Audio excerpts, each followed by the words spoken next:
തനിക്കെതിരായ cyber ആക്രമണം പ്രതിപക്ഷ നേതാവിന്റെ അറിവോടെയെന്ന് സിപിഐഎം നേതാവ് കെ.ജെ. ഷൈൻ. മുഖ്യമന്ത്രിക്കും പോലീസ് മേധാവിക്കും വനിതാ കമ്മീഷനും ഷൈൻ പരാതി നൽകി.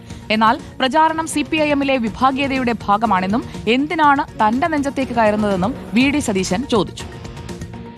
ടീച്ചർക്കെതിരെ ഒരു ബോംബ് വരാനുണ്ടെന്ന സൂചന പ്രാദേശിക കോൺഗ്രസ് പ്രവർത്തകൻ നേരത്തെ നൽകിയിരുന്നു.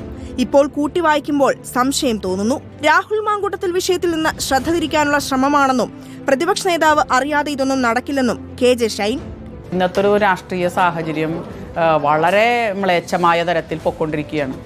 അപ്പോൾ അതിൽ നിന്ന് എങ്ങനെയെങ്കിലും രക്ഷപ്പെടാൻ വേണ്ടി അല്ലെങ്കിൽ അതിൽ നിന്നുള്ള ശ്രദ്ധ ഡൈവേർട്ട് ചെയ്യാൻ വേണ്ടിയിട്ടുള്ള ഒരു തന്ത്രത്തിന്റെ ഭാഗമായിട്ട് എന്നെ ഒരു ഇരയാക്കി എന്നുള്ളതേ ഉള്ളൂ.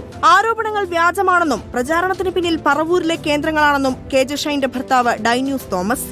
ആരെയും ഏത് രീതിയിലും അപമാനിക്കാം, അതിനെന്ത് വഴിയും സ്വീകരിക്കാമെന്നുള്ള വലതുപക്ഷ രാഷ്ട്രീയത്തിന്റെ ജീർണത തന്നെയാണത് വെളിവാക്കുന്നത് എന്നുള്ളതാണ് ഇത് സംബന്ധിച്ച് പറയാനുള്ളത്. കെ.ജെ. ഷൈനെതിരായ പ്രചാരണം സിപിഐഎമ്മിലെ വിഭാഗീയതയുടെ ഭാഗമാണെന്നും എന്തിനാണ് തന്റെ നെഞ്ചത്തേക്ക് കയറുന്നതെന്നും വി.ഡി. സതീശൻ പ്രതികരിച്ചു.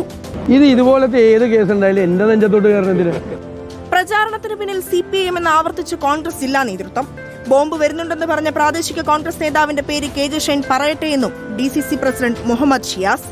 അവര് പറയട്ടെ, അവര് പറഞ്ഞല്ലോ, കോൺഗ്രസ് നേതാക്കന്മാർ പറഞ്ഞിട്ടുണ്ട്, അവര് പേര് പറയട്ടെ. ആരാണ് അവരോട് പറഞ്ഞതെന്ന് അവര് പേര് പറയട്ടെ. അവർക്ക് എന്താ പേര് പറയാൻ ബുദ്ധിമുട്ട്? റിപ്പോർട്ടർ, കൊച്ചി.